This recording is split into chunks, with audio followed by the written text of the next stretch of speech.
In the 7th year of my marriage to William, his white moonlight returned. She had fought with her husband and was standing in the rain at our door. "William," she cried, "I have nowhere else to go." My usually calm and gentle husband flew into a rage. "I'll go and settle the score with him." As they scrambled to cheer her up, I was stranded on a fishing boat in a sudden downpour, having gone to buy fresh river fish. The boatman was shouting to the shore, "Anyone else going to Qingzhou?" I looked down at my basket. I had just bought 3 shad fish and had a tael of silver left. I handed the silver to the boatman and asked, "How far can 1 tael get me?" "1 tael? You'll have change left over after Qingzhou," the boatman said with a smile. "Are you going to Qingzhou, ma'am?" I nodded. The boatman looked at me, a little suspicious. I was in my everyday clothes, with no luggage. The basket in my hand even contained the 3 shad fish I had just bought from him. "Do you need to go home and pack, ma'am? Or are you waiting for your family?" I thought for a moment and then smiled and shook my head. "No, it is just me." Although the boatman found it strange, he took the silver and asked no more questions. The boat set off. The river was shrouded in a misty haze, like the paintings in William's study. The boatman said it was a 2-day journey to Qingzhou. I weighed the half a string of coins in my pocket and touched the jade hairpin in my hair. Only then did I realize I might have been a little hasty. Just this morning, William had told me he wanted to eat my double-skinned shad, and when I was leaving, my son had repeatedly reminded me. "The pretty lady said she wanted to eat fish last night." "Mom, you need to buy 4. 1 for Daddy, 1 for the pretty lady, 1 for me, and 1 for you." I have to say, it was all the boatman's fault. Why did he only have 3 left, with 4 people and no way to divide them? I was so distressed I wanted to run away. Just as I was thinking, I spent another 15 coins to borrow a small stove from the boat's cook, and bought a piece of tofu. I wanted to be frugal, but without tofu, the fish would have been so lonely. I gutted and scaled the fish, fried it until it was golden brown, and then added boiling water. A pot of milky white, fragrant soup bubbled softly on the stove. The other passengers on the boat sniffed the air and kept looking over. That soup smells delicious. The longer you cook tofu and fish, the more flavorful the soup becomes. When I was on my 3rd piece of tofu, the boatman couldn't help but swallow. "You're a good cook, ma'am. How did you get the soup so white, like milk?" I gave him a bowl, and he was overjoyed. I watched as he wiped the bowl clean with a piece of bread. It was so clean it looked like it didn't even need washing. I felt a little proud. It is a pity. There is no cilantro. It would have been even better. After eating the soup, the boatman and I became friendly. I learned his name was Chun Sheng, and he learned that my surname was Ella. "Did you have a fight with your husband, ma'am? Are you running away to your mother's?" "No. William was a gentleman. We had been married for 7 years and had never fought. In the eyes of others, we were a loving couple. Not a fight, a divorce." He couldn't contain his curiosity. Why a divorce? Was it about money or another person? He had stumped me. Why, it seemed it wasn't about money or another person. Was it because of the umbrella he had held for her half a month ago?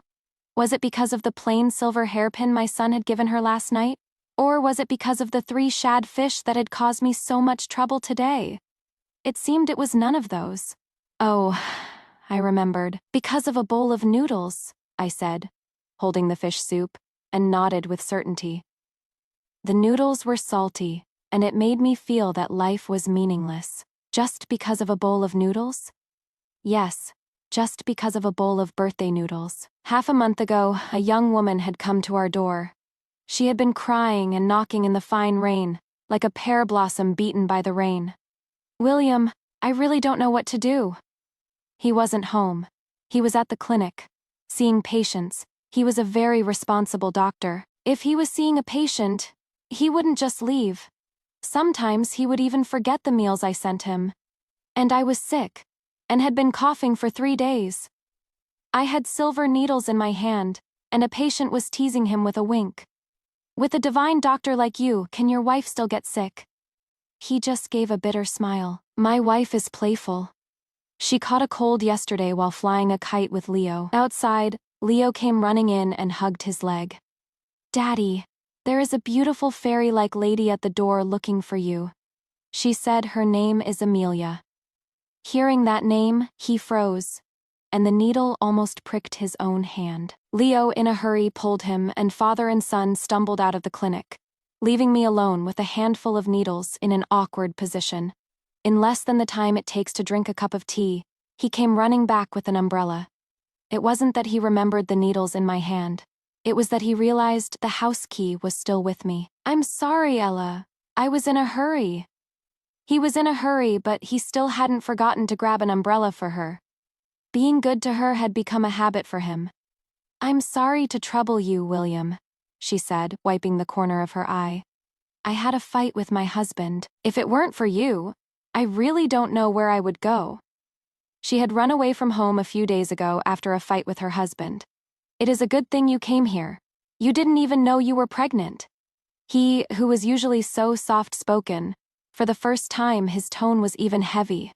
You're pregnant. I'll go and have a word with him. Leo excitedly hovered around her, calling her, fairy-like lady.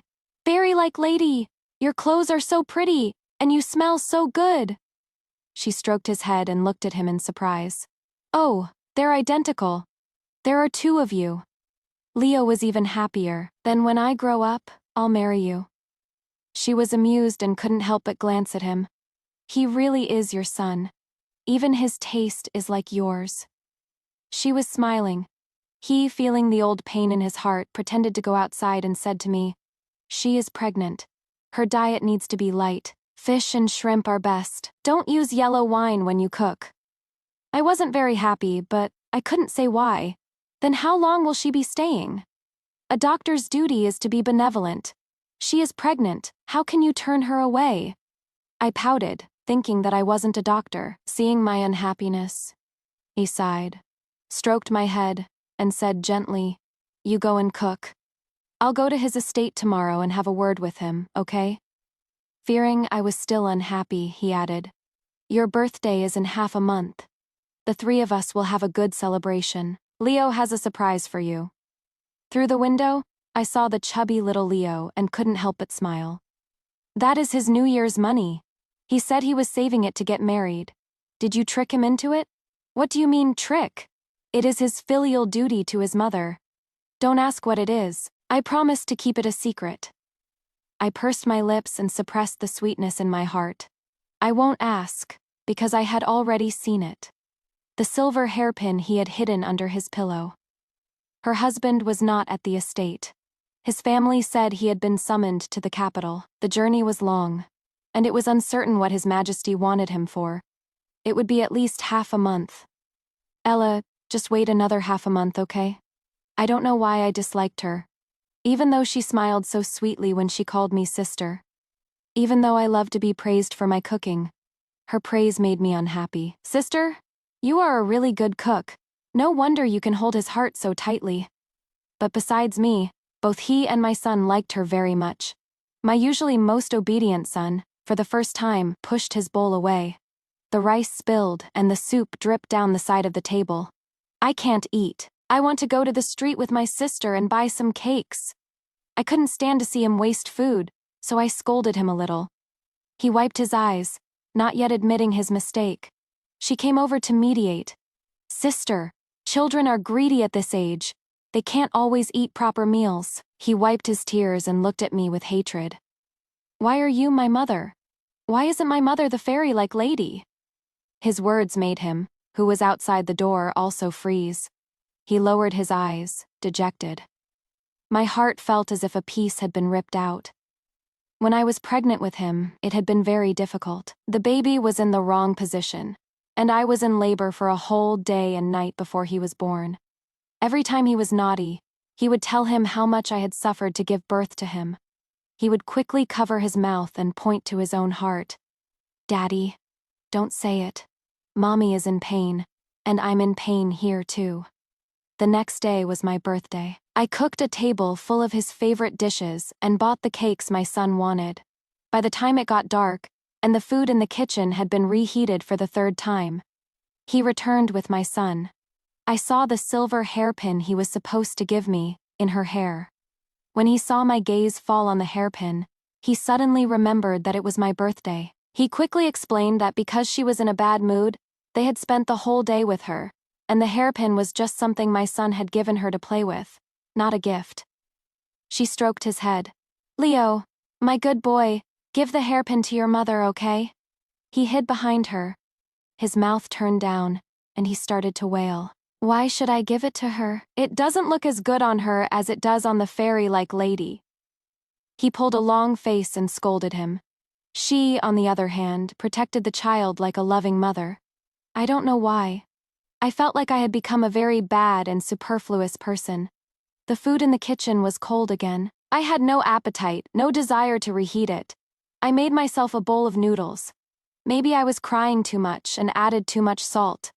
A bowl of salty, bitter noodles made me feel that life was so hard. You have to live a good life, sister. After getting off the boat, the boatman cupped his hands and shouted at me. I stood on the dock and waved at him. I wanted to count how much money I had left to settle down. Only then did I realize that the 2 pieces of silver I had given him had somehow been placed under the bamboo basket. The boat had already left. I couldn't catch up. Sigh. I'll have to pay him back later. I spent 3 days in the taverns of Qingzhou, looking for a job. Either they weren't hiring, or they were offering very low wages. One place finally agreed. The manager said he wanted to see how I did and had me cook for 3 days. I don't know who was eating so much, but the amount of rice I steamed was enough to feed his family for half a year. I didn't dare to be careless, and was so busy my feet were practically tied in knots. Every time the little bearded manager came by, he would smile and nod. I thought I had passed, but on the 3rd day he changed his tune, threw me and my bundle out, and said, "Your cooking is no good, ma'am. The customers got sick, and we had to pay them a lot of money." Even if I was a fool, I knew I had been cheated. I didn't cry. I wiped my eyes, picked up my bundle, and dusted it off. On the 5th day, my money was gone. I stood at the entrance of a pawn shop about to pawn my hairpin, but a young man who looked like a scholar called out to me. "Ma'am, please wait." I didn't know him. "A few days ago was the food at our academy cooked by you, ma'am?"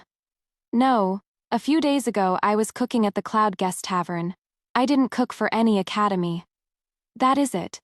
Our academy had a contract with the Cloud Guest Tavern." I remembered the manager saying that the customers had gotten sick, and I said anxiously, "Did you all get sick?" "No one got sick," the scholar said with a smile. "We thought your cooking was so good that we ordered for 2 more days. But the tavern never made such delicious food again. We found out that their manager is not a good person. So, our academy is looking for a matron. It is a bit of hard work. Besides cooking, you also have to do laundry. But room and board are included. I wonder if you would be interested, ma'am." This was the famous crane viewing academy in Qingzhou, built by the mountains and water. I couldn't quite make out the flamboyant calligraphy on the plaque, nor could I figure out its deep meaning. I just thought that the wasteland behind the school building would be good for 2 vegetable gardens, and I could even raise a few chickens. The teachers loved bamboo, so the academy was full of bamboo groves. I thought that was good too. Tender bamboo shoots stewed with salty pork soup, an old bamboo split to make bean trellises. I loved to grow beans and melons, but he didn't. He said he wanted to plant plum blossoms in the courtyard. Admiring the plum blossoms in winter was so elegant. I had happily transplanted a whole garden of red plum blossoms for him. It was only much later that I learned that she also liked plum blossoms. Seeing my silence, the scholar asked carefully, "Do you have any concerns, ma'am? Is it the salary? Can I grow vegetables here?" "Of course," I nodded. "All right then." There were a few families living near the academy. The scholar who had found me that day was named Ethan. He warned me, "The people at the academy are all friendly, and the families nearby are also easy to get along with. Just don't get involved with the mangy dog." "A mangy dog," he said with hatred. "That is him, a little bastard with no mother to raise him." I had heard from others. He was a 10-year-old boy. His father had remarried, and his mother had also remarried, leaving him alone. No other children would play with him. They said he was a liar and a thief, and he was strong and liked to fight. Whoever offended him, he would push over their loofah trellises in the middle of the night, or open their chicken coops to invite the weasels.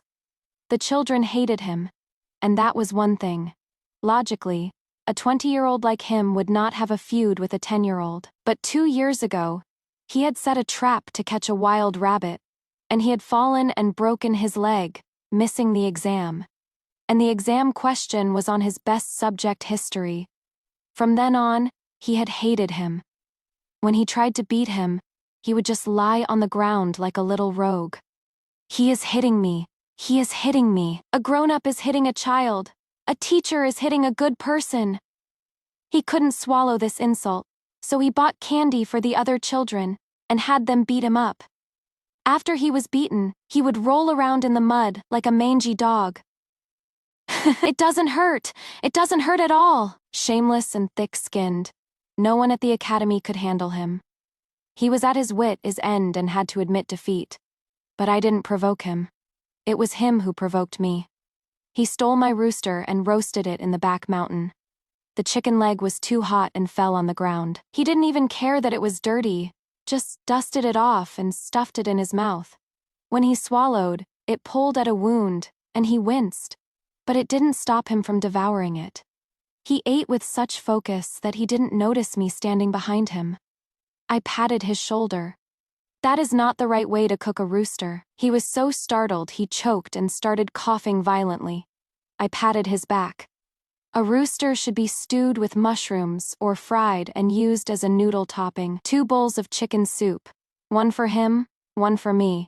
But his bowl had 2 chicken legs. Just like when I used to make chicken soup for my son and his father. Each of them got a chicken leg. He looked at me with suspicion, but he couldn't resist the fragrant soup and the plump chicken legs. What do you want?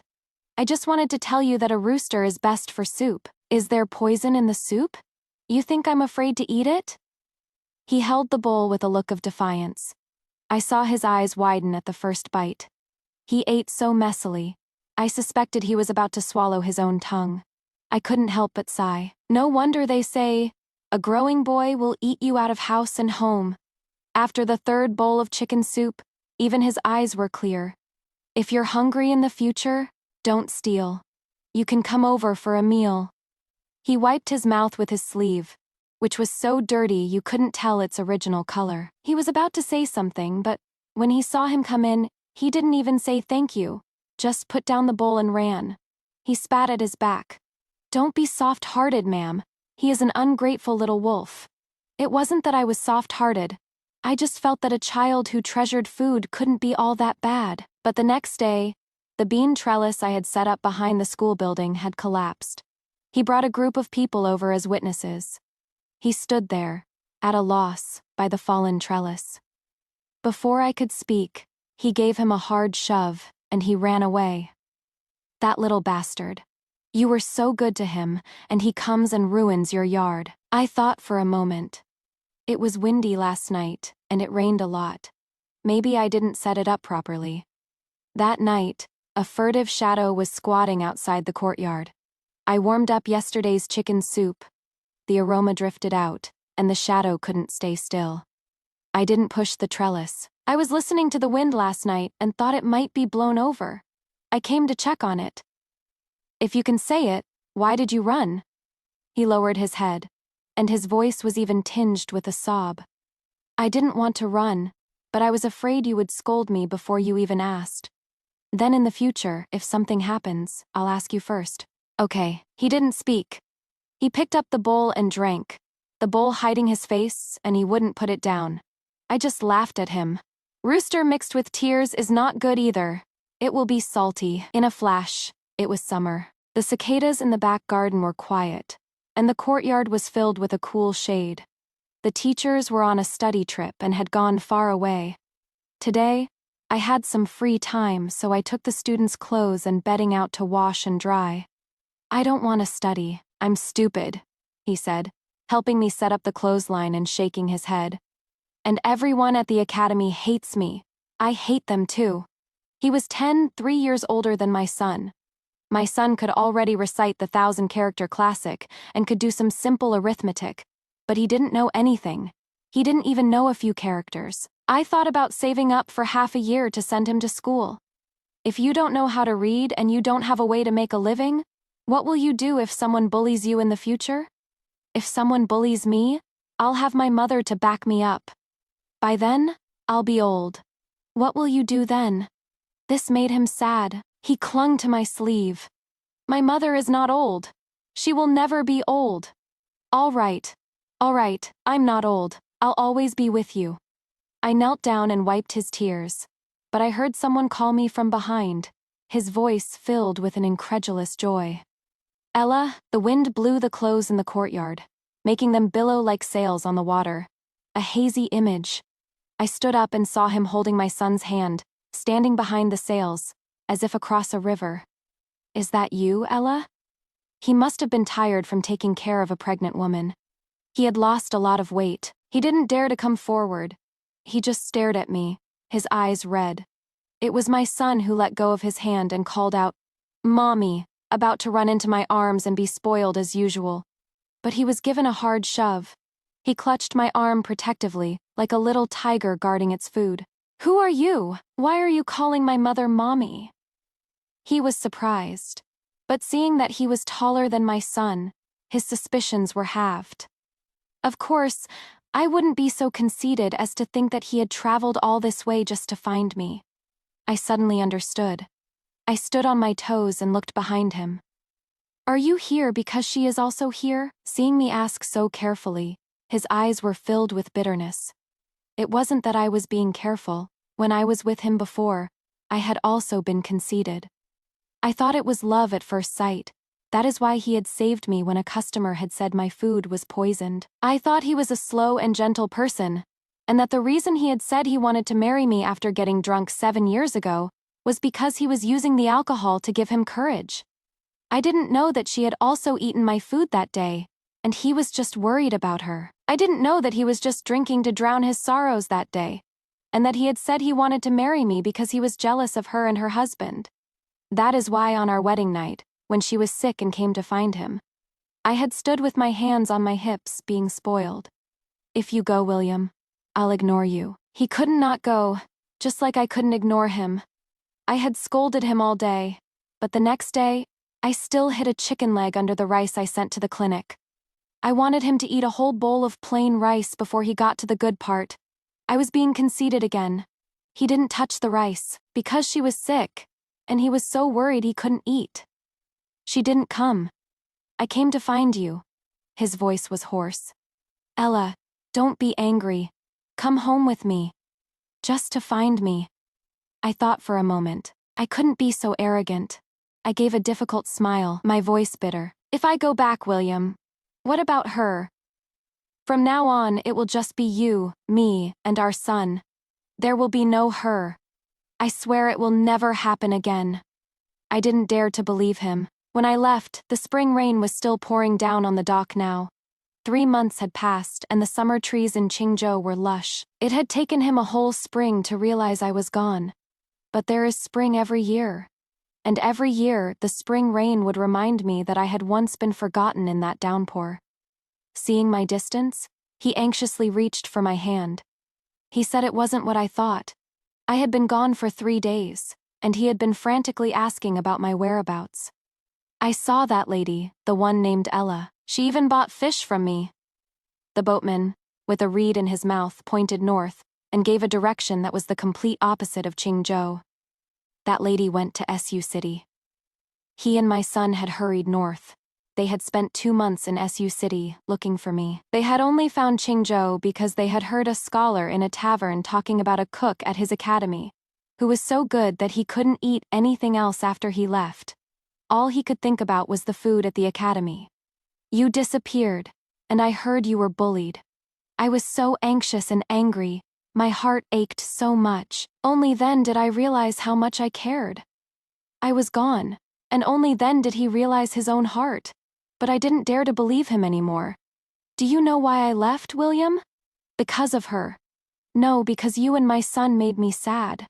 I shook my head. The day I went to buy shad, it was raining very hard. All the other ladies had their husbands to pick them up, but I was alone. I wasn't really that upset. I even thought that if the rain stopped soon, I would forgive you. But the rain didn't stop for a long time. And I almost forgave you again. I was standing on someone else's boat, blocking their way. They wanted to shoo me away, but they saw the rain and couldn't bear to. Only then did I realize that a 7-year relationship was not even as good as a stranger's pity. I finally convinced myself not to lie to myself anymore.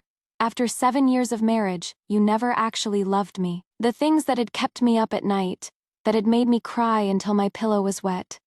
Now, when I talked about them, seemed so foreign, as if they had happened to someone else.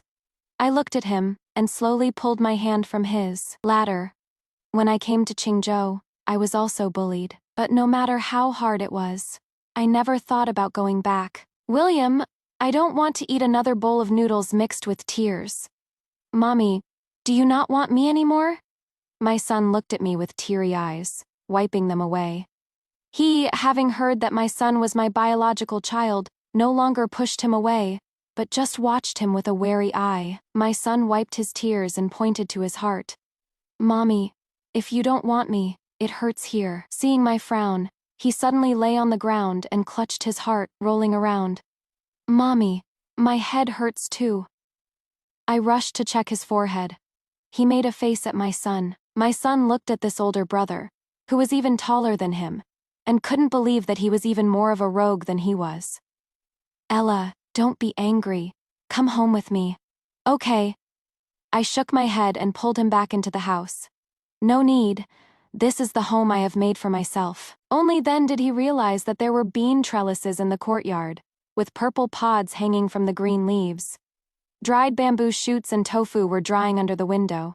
A few plump roosters were pecking at insects in the vegetable patch, and a little yellow dog he had brought to guard the house was sleeping behind the chicken coop. I had told him before that I wanted to grow vegetables in the courtyard. But he liked her, and by extension, he liked the plum blossoms she loved. With plum blossoms in the courtyard, there was no room for beans and melons. We can do the same at home. It won't be any worse than this. Why do it again? This was already very good. Seeing that he couldn't persuade me, he also found a place to stay. Ella, I will change. You can watch me change, okay? My son glared at him with hatred. The next day at noon, he came back with a bruised nose and a swollen face. When I asked him, he stammered. I was chasing a rabbit and fell. My mother doesn't like liars. My son and he had gotten into a fight. Knowing that my son was my biological child, he didn't dare to fight back. Why didn't you fight back? I was afraid that if I hit my brother, my mother would abandon me. I won't abandon you if you hit him, I said, putting medicine on his wounds. My heart ached for this insecure child. But if you can't beat him, then I will abandon you. But he said that my mother carried him in her belly for 9 months. So of course my mother likes him more. I sighed and stroked his head. On the 3rd day, my bruised son pulled him to my door to complain. Mom, he hit me. He hit your son. He proudly lifted his chin. I am also my mother's child. My mother told me that you were in her belly, but I am in her heart. My son stared at him, as if struck by lightning. You're lying. My mother wouldn't say that. I'm in her heart too. You're so stupid. A heart is so small. I'm the only one in it. There is no room for you. His words made my son freeze. My mother also said that, if anyone bullies me in the future, I should fight back. I have my mother to back me up. Hehe. Let's see which poor little thing doesn't have a mother to back them up. Oh, it is you. My son was no match for him and started to wail. He was happy and even ate 3 bowls of rice. My son wants to study. I also want to. I won't be worse than him. He held his bowl and thought for a moment. My mother, if I study, I'll have a big name. I've already thought of one. I'll take your surname, and my name will be Ella. The feud between him and my son was now set in stone. To my surprise, his relationship with the other people at the academy had improved a lot. I even saw the students of the Crane Viewing Academy squatting in the shade, teaching him to read. Those two outsiders are trying to take Our Lady away. If Our Lady leaves, we'll have to eat bran and vegetables from now on. And we won't have clean and fragrant clothes and bedding." He patted his shoulder as if facing a great enemy. I wasn't even this serious when I was preparing for my own exams. "You have to make us proud." He rented a farmhouse. His hands, which were used to writing and prescribing medicine, were not skilled in farming, so the weeds grew high, and the bean sprouts were sparse. Even my son's face grew thin. Left with no choice, he went back to his old profession. The front yard became a clinic. The summer weather was like a child's face, sometimes sunny, sometimes rainy. The courtyard was full of drying herbs. Seeing the sky darken, he shouted into the house, "Ella, it is going to rain. We need to bring in the herbs." The house was empty. He froze, then let out a self-deprecating laugh. "I forgot. Ella is not here anymore." He was in a mess, trying to save the herbs from the rain, when he saw a woman with an umbrella outside. "Ella?" Her voice was choked, full of grievance. "William, it is me." She had come to Qingzhou because her husband had a concubine at his country estate. He hadn't gone to the capital a few days ago. He had gone to his country estate to appease her. His whole family had kept her in the dark. "I'm so afraid that his family will try to get rid of the mother and keep the child," she said, her teary eyes looking up at him. "Can I stay here with you, William?"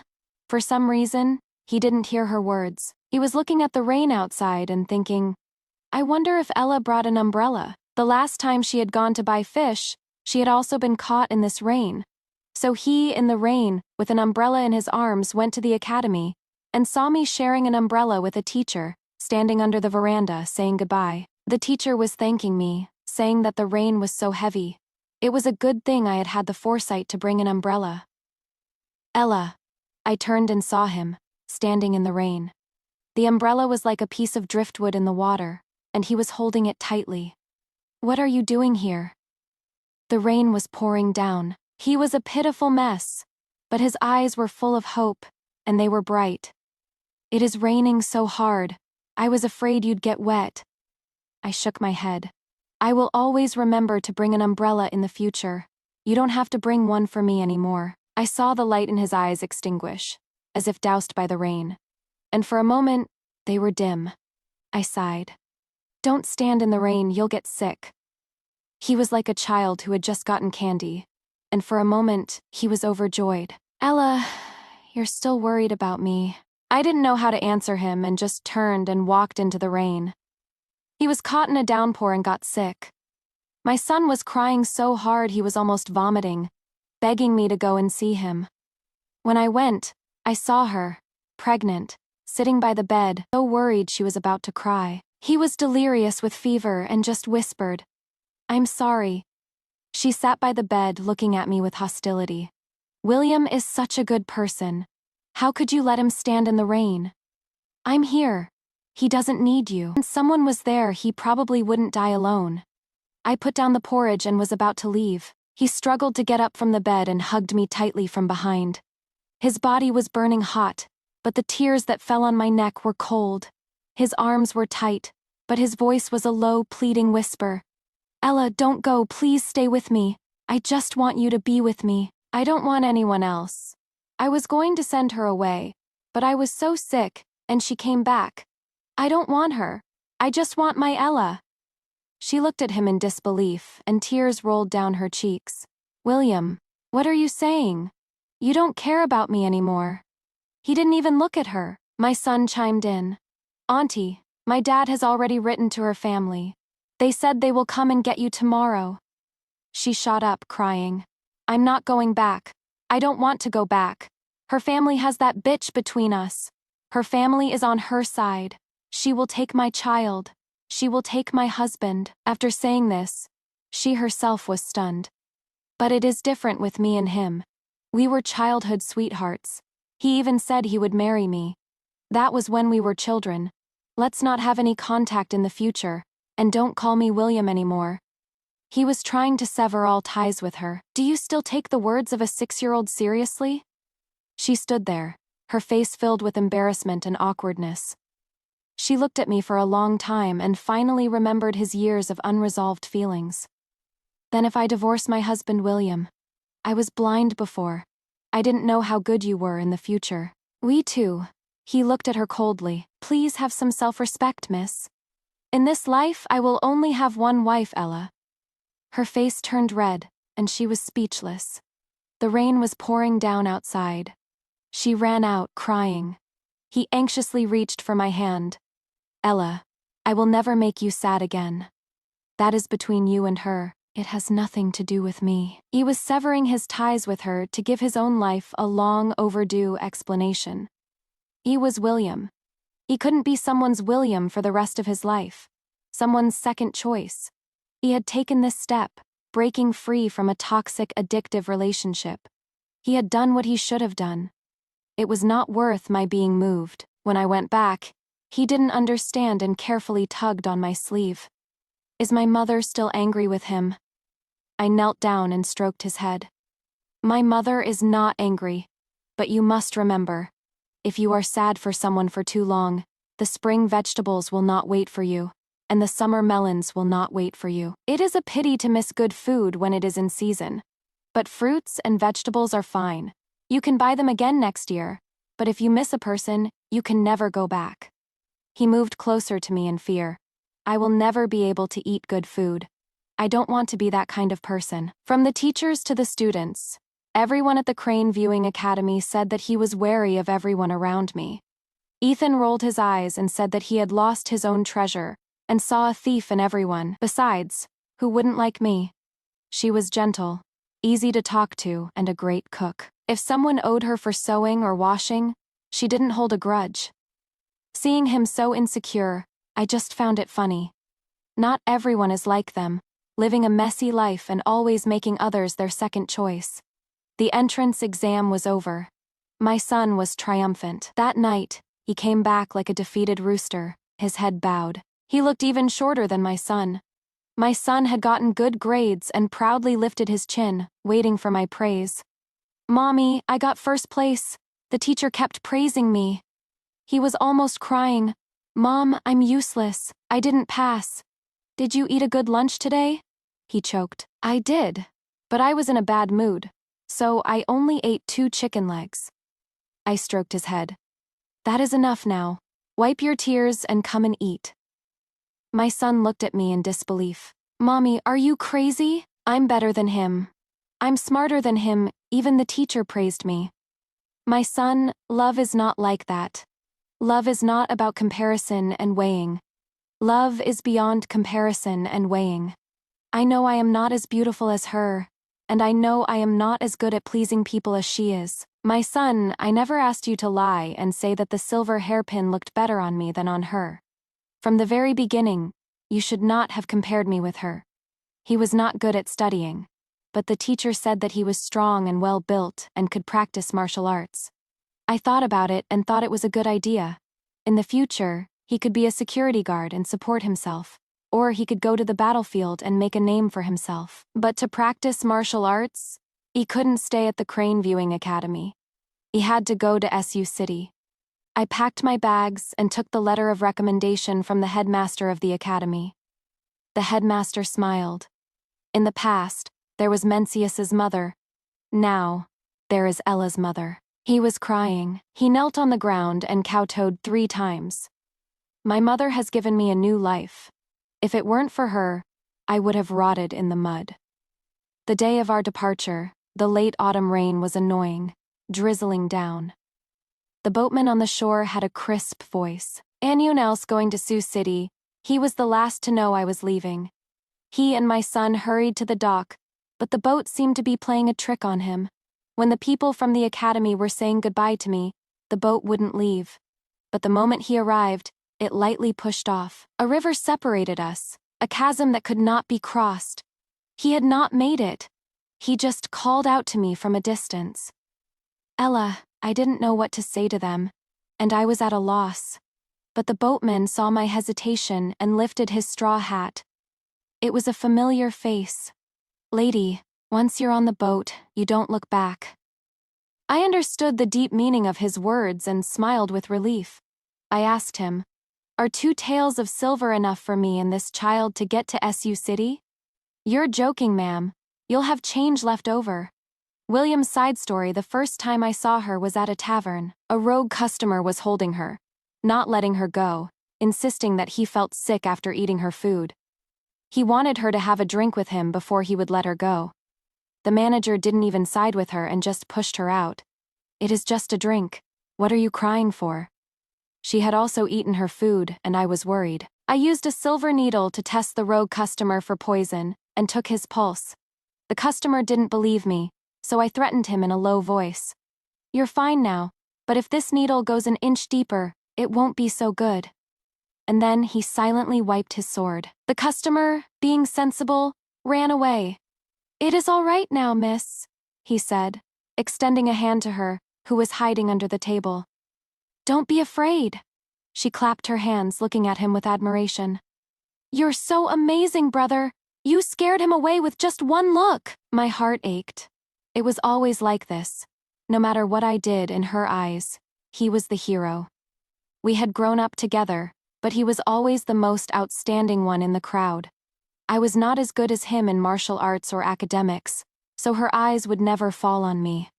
Only in medicine, which was my family's specialty, could I surpass him. But she didn't look at him. She turned her teary eyes to me.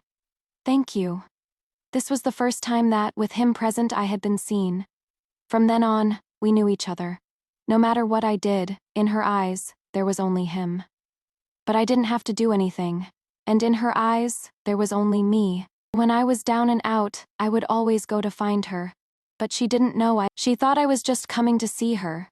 With her, as long as there was good food, there was nothing to be sad about. You're in a bad mood. Then, how about some pear blossom wine and some small yellow croaker? The smooth pear blossom wine went down my throat. I couldn't bear to deceive her any longer. I had come to find her because she was going to marry him. And I was sad. Ella, I always come to find you when I'm sad. Will you hate me for this? She bit into the small dried fish and shook her head, matter-of-factly. You think of me when you're sad. That means you rely on me. I've always been alone. No one ever talks to me. I'm so happy that you've come. And with you here, they won't dare to bully me. At that moment, hearing her reliance on me, my heart skipped a beat. Perhaps the pear blossom wine was too strong. Perhaps the moonlight was too beautiful. Perhaps it was to spite her. Perhaps it was that, in that moment, I was truly moved by her. I blurted out. She had originally wanted to be reserved and say she had to think about it, but she was afraid I would be sad, so she had nodded immediately. That night, under the flickering candlelight, she, with her phoenix crown, smiled at me. The tavern manager used to say he had to think about whether to keep me. He thought about it for 3 days, and I was miserable for 3 days, not knowing whether to stand or sit, so afraid he wouldn't want me. Thinking makes people sad. I don't want you to be sad. She had given her whole heart to me, but I hadn't. She wanted to grow vegetables and melons in our courtyard. I wanted to keep a little memory of her. She loved the plum blossoms that bloomed in the snow. I wanted to plant some outside my study, so I could see them when I looked up, and so that when she came to visit, she would know that she was always in my heart. She didn't know. When I told her I wanted to plant flowers, she was taken aback but quickly smiled. Plum blossoms are good. Plum blossoms are good too. We can pick them and make tea. She happily went to pick out red plum blossoms. When someone asked her why she wasn't buying melon seedlings but plum blossoms, she would just smile, her eyes full of pride. Of course, it is because my husband wants to admire the plum blossoms and watch the snow with me. She was pregnant with my son then, and with her belly, she would lovingly watch them plant the trees, so afraid of bumping them. Seeing her happiness, I suddenly felt very cruel. I don't know who told her that she loved plum blossoms. When I got home, she was sitting outside my study, having waited for a long time. She didn't cry. She didn't make a scene. She just looked at me with pleading eyes. It is you who likes them, right? I am not good at lying. My silence cut her. She didn't have the plum blossoms moved. She just never went to my study again. My son was a naughty child. He was in the wrong position during labor, and she was in pain for a whole day and night before he was born. With him, our relationship had eased a lot over the years. But then she came. He had wronged her. I was busy honing her, and I didn't see the light in her eyes gradually dim, and I didn't know how she, who was always so picky, would swallow that bowl of noodles mixed with tears. That night, she said she was craving shad. I had told her I wanted to eat it myself. The morning she left, the weather was gloomy, as if a storm was brewing. When the rain started to pour, I hesitated whether to send her an umbrella. Forget it. The rain won't last long. Maybe it will stop soon. She can just wait a little longer. But when my son started crying that he was hungry, and when it got dark, she didn't come back. The next day, the third day, my son was crying for his mother, and I was also going crazy. I asked around on the street. Everyone who had seen her said, the lady was carrying a small basket and was still wearing that jade hairpin. Did you have a fight with her? She is such a good lady. You have to coax her, doctor. Until the 7th day, a boatman said he had seen her. She had gone to Yesu City. I don't know why she went to Yesu City, and I don't know why that boatman lied to me. In a tavern in Yesu City, a traveler mentioned that a lady had come to the academy and was a very good cook. She is a pitiful person. She was bullied, and no one helped her. She was sitting at the door, crying. If it weren't for him finding her, she was about to pawn her hairpin, hearing that she had been bullied.